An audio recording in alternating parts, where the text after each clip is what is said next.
Christian Heroes Then and Now, Mary Slessor, Forward into Calabar by Janet and Jeff Bang. Chapter 1, The Vice-Consul of Okoyong. The hot West African sun beat down on the clearing at the edge of the village. It was mid-afternoon, and the court hearing that had started early in the morning was dragging on. Okpano, his near-naked body glistening in the sun, was once again making a spirited argument as to why his brother-in-law should be forced to pay back the money he owed him. The vice-consul of Okoyong sat cross-legged in the shade of a huge kapok tree listening to the argument as she skillfully worked the knitting needles in her hands, passing the woolen yarn over the end of each needle to form a new stitch. The knitting seemed to have a calming effect on her and on the crowd who had gathered to view the proceedings. The vice-consul had already heard Akpono make his argument at least 20 times and listened as Akpono's brother-in-law refuted it each time. She could tell the men were beginning to tire of talking, and soon it would be her turn to take over and render judgment.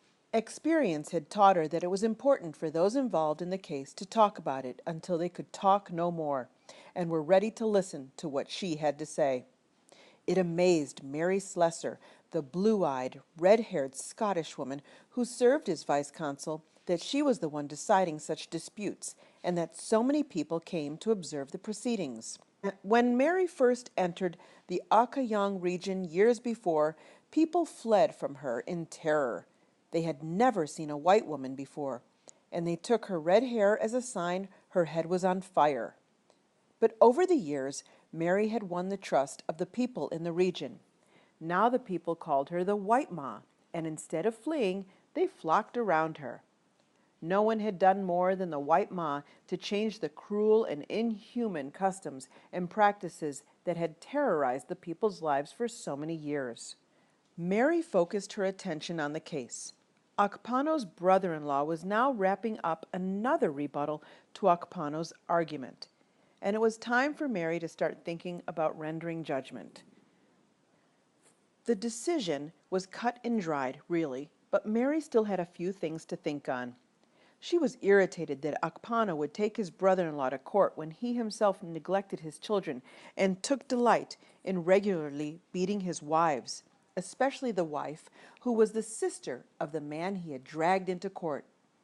What troubled Mary the most was that the brother-in-law was a hard-working, honorable man who had simply had some bad luck.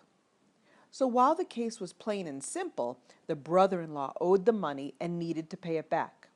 Mary was concerned that justice be administered in a broader sense. Besides understanding that debts needed to be repaid, people needed to see that it wasn't okay to neglect their children or beat their wives.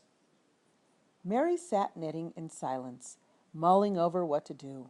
After several minutes, she laid aside her knitting and got to her feet. Looking Akpano's brother-in-law squarely in the face, she said, "I find you guilty and order you to pay to Akpano the money you owe." Dejected at losing, the brother-in-law dropped his head. At the same time, a large smirk crept across Akpano's face.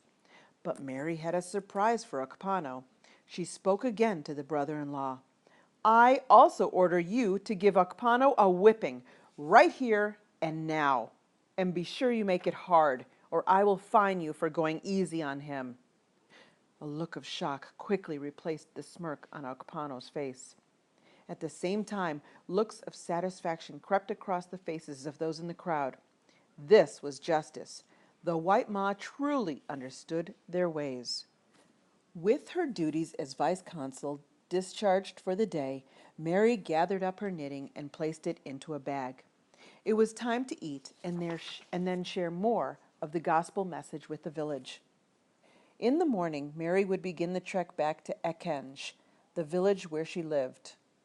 As she sat at the fire that night eating a bowl of corn stew with her fingers, Mary wondered what the people back at the Baxter Cotton Mill in Dundee, Scotland, would think if they saw her now.